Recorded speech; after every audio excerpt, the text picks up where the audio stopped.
At the time of this recording, we're about 90 days away from the end of 2024, which means we're only 12 weeks away from the beginning of 2025. So there's only about 3 months left in 2024. And no matter how you say it, 3 months, 12 weeks, or 90 days, that amount of time is the minimum amount of time that you want to give yourself to prepare to start trying to conceive. 3-ish months is the least amount of time that is recommended in order to prepare yourself for trying to conceive and prepare yourself for pregnancy. So I thought this is the perfect time to share with you the 5 areas where I would focus my attention if I were planning to start actively trying to conceive in 2025. And it's my hope that by sharing these things with you, you can start formulating your own plan to prepare yourself for conceiving in 2025, if that's something that you are thinking of doing.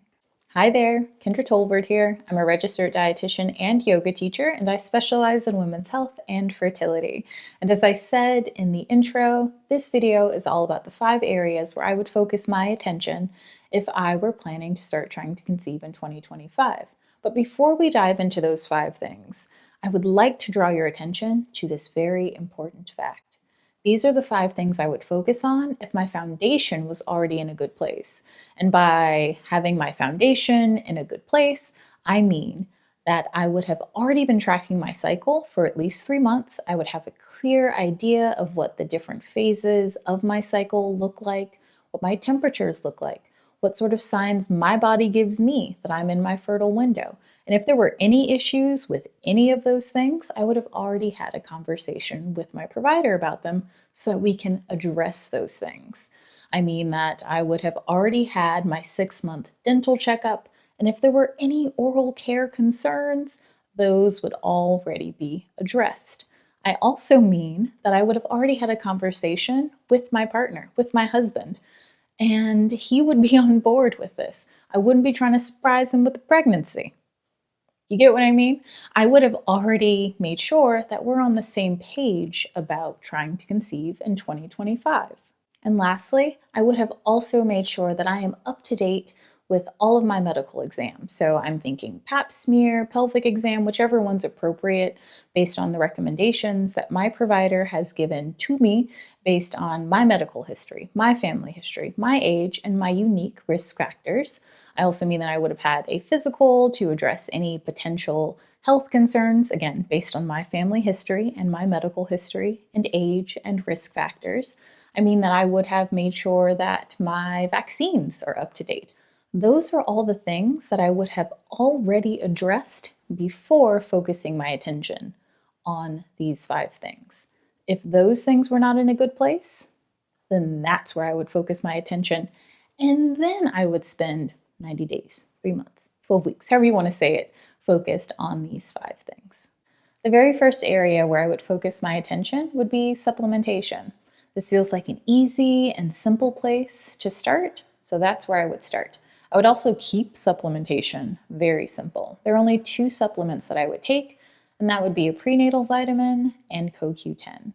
I have an entire series on CoQ10, so if you want to learn more about CoQ10 and why I often recommend it to people who are over 35, head to the description box below so you can learn more about CoQ10. I'm over 35, so I would recommend it to myself, and I would take it. I would also, like I said, take a prenatal vitamin. It is recommended that you start taking a prenatal vitamin that contains folate at least 3 months before you start trying to conceive. You want to have a chance to build up your stores of these nutrients in order to support conception, but also to support pregnancy when you do get pregnant. So I would take a prenatal vitamin that contains folate at least 3 months before starting to try to conceive. There are some amazing prenatal supplements out there. There are tons of brands that I regularly recommend and trust.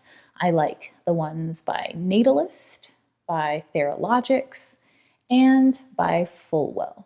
While I like them, I can't take them because I struggle with swallowing pills. So I would have to choose a chewable of some sort.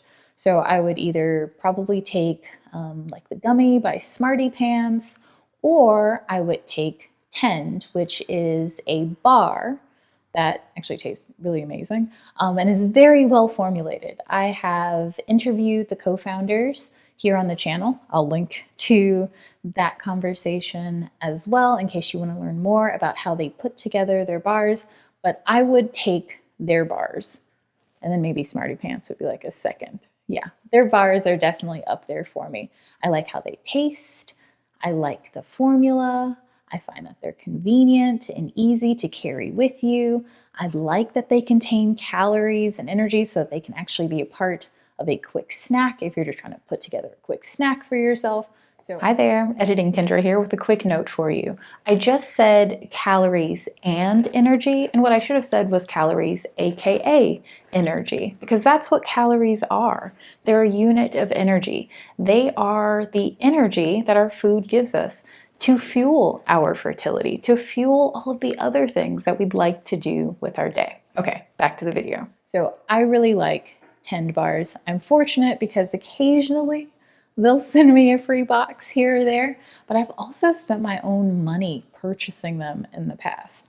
No, I wasn't trying to conceive and I wasn't pregnant, but I just really enjoyed them and I liked the mix of nutrients that were in them enough to just take them to support myself and support my health, even though I wasn't trying to conceive and I wasn't pregnant.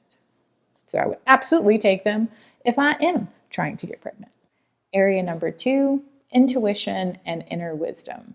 There's no shortage of information and opinions about how things should be done, how you should parent, how you should go through pregnancy, who should be on your birth team, how you should give birth, if you should have an unmedicated birth, or if you shouldn't have an unmedicated birth, if you should have a midwife or if you shouldn't have a midwife, if you should have an OBGYN or a hospital birth, or if you should have a home birth. All these shoulds can make it really difficult to hear from yourself. I'm not saying that there's not value in knowing that information and hearing other people's knowledge and expertise. There's absolutely value in that, but it's not the only place to find wisdom and guidance. There's also something that is unique to each one of us, a voice inside of each one of us that lets us know which of all of those options is actually the right one for us and our experience. You hear these stories all the time about mothers who, were told by experts that everything was fine with their kid. But there was something inside of her that was like, I need to keep pursuing finding an answer for my child. And lo and behold, it turns out she was right. Her intuition was right. That voice inside of her was right. I want to tap into that voice before I need it. And the third area where I would focus my attention would be food, nutrition. So I would assess my diet to see how closely it aligned with the principles of 3 different eating patterns. And those eating patterns are the fertility diet, the pro-fertility diet, and the Mediterranean eating pattern. A little note on the Mediterranean eating pattern, if it were up to me, we would change the name of it. We would call it the heritage diet or the traditional diet or something like that. Because the truth is, we find the principles from the Mediterranean eating pattern in cuisines from cultures around the world. A lot of those principles, I think all of the principles, really aren't unique to the Mediterranean. And I think calling it the Mediterranean diet sometimes leaves people feeling like they have to eat like they're Italian rather than getting a chance to still enjoy the foods that are a part of their cultural cuisines. But anyhow, I would assess my diet to see how closely it aligned with those eating patterns and some of the things that I've seen be important in my clinical practice. So for me, I already know, because I went through the checklist that I use with my one-on-one clients, I already know that there are 4 areas where I could use some improvement. And those areas are seafood, fruit, beans, peas, and lentils, and eating undistracted. So I'm currently eating about 1 serving of seafood a week. Some weeks I don't have any seafood. So I would try to move closer to having 1 serving consistently every week. And then I would move closer to 2 servings every week. So I would only focus on one thing at a time, and I would allow myself to get there gradually. I would try to have 2 servings of fruit every day. I typically have 1 serving of fruit every day. The recommendation is at least 2 servings. So I would start to move closer to 2 servings every day. I'd see where it'd be easiest for me to add it into my day, and I would try to add it in there. In terms of beans, peas, and lentils, I used to eat beans every single day. I stopped doing that. I'm not exactly sure why. Maybe I'd figure out why I stopped eating beans, peas, and lentils. Do I find them too hard to make? Well, can I switch to canned, or can I make lentils because they take less time than beans? Is it just because I'm not enjoying the flavor or the texture? Is there another way that I can incorporate them into the meals that I'm already eating? Like when I make a soup, can I add beans to the soup?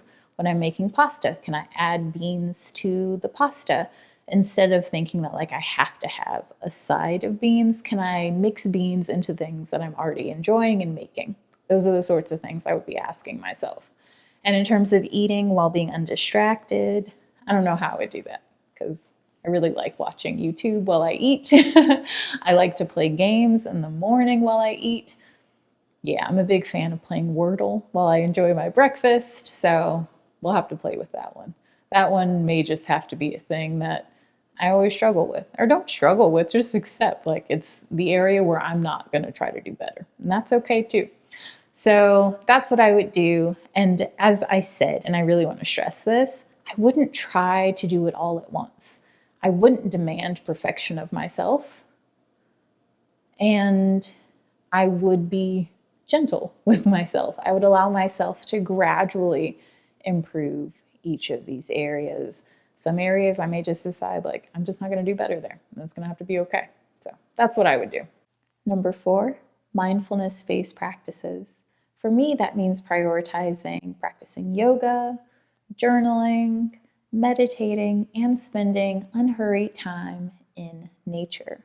All 4 of those things help me to feel grounded, safe, and connected. And feeling grounded, safe, and connected help me to build my resilience and manage stress, both of which are going to help with my reproductive health and my overall well-being.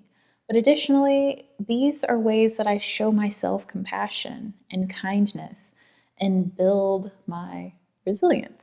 Those are things that I want to pass on to a child in the future. So by practicing them on myself, by giving myself these gifts, I have an opportunity to further develop them so that I can pass them on in the future. And the 5th area of focus, relationships.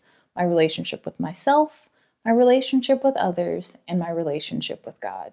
In terms of my relationship with myself, I would spend a lot of time addressing and assessing, or maybe assessing and addressing, there we go, my body image, how I feel about my body, how I perceive my body, and how I perceive other people perceive my body in this world. There's one fact that cannot be denied. Bodies change, and bodies definitely change during pregnancy. The thing is that we don't live in a society where bodies, especially women's bodies, are allowed to change without a lot of comment. I have seen things on Pinterest, I've seen blog posts about belly-only pregnancies as if it's a good thing if a woman doesn't gain weight during her pregnancy. It's not. Our bodies are meant to change during pregnancy. They're just meant to change in general, but definitely during pregnancy, definitely in the postpartum period. Bodies change. I live in the world, though, you live in the same world, where there's lots of messages about how women's bodies aren't supposed to get bigger. And if they do get bigger, they better change back, snap back, as soon as possible. So it would be important to me. It would be smart of me to start to address those messages that I've received throughout my life from media, from family, from friends, from social media, from every corner of the earth. It would be smart for me to take a look at those messages, decide for myself how I want to see my body and how I want to feel about my body, to develop a sense of awe in the fact that our bodies do change in such miraculous ways in order to support a new life. That's where I would focus my attention. Body image and awe. I want to be in awe of all of the changes that my body would undergo. In terms of relationship with others, I would be looking at my relationship with my family of origin, as well as my relationship with my husband. I would want to make sure that our marriage is receiving the attention and care that it deserves and needs in order to flourish. And I would also want to take a look at my relationship with my family of origin. I love my family, but they're imperfect. We're imperfect. I'm imperfect. All families are imperfect. So even in the best families, there are habits, there are cycles, there are just things that perhaps aren't the healthiest or are things that don't feel appropriate for me to carry on into this next branch of our family. So I'd want to take a look at those things. I might do that with a therapist. I might do that through journaling. I might do that through honest and open conversation with my family. I would choose what felt most appropriate based on what I uncover as I take a look at this area. And finally, my relationship with God. So there's a lot of change. We've already talked about that. That happens during pregnancy. And there's also a chance that the path to pregnancy won't be smooth, right? It's not uncommon for the path to pregnancy to be quite bumpy. But if my relationship with God is intact, if it is solid, if it is firm, if I am firmly rooted in this understanding that I am loved and accepted unconditionally, I would hope, I would think that I could weather any potential storms, any potential challenges with a lot more ease, or at least a sense that I'm not doing it alone. So my relationship with God will absolutely be a priority, even more of a priority during this phase. Thank you so much for watching till the end of this video. I would love it if you would head down to the comment section below and let me know, were there any areas that maybe I didn't touch on that you think are important? I would love to hear it, and I know, or see it, read it. I know everyone else would as well. Let's start a conversation down there. Until I see you again, be well, and bye for now.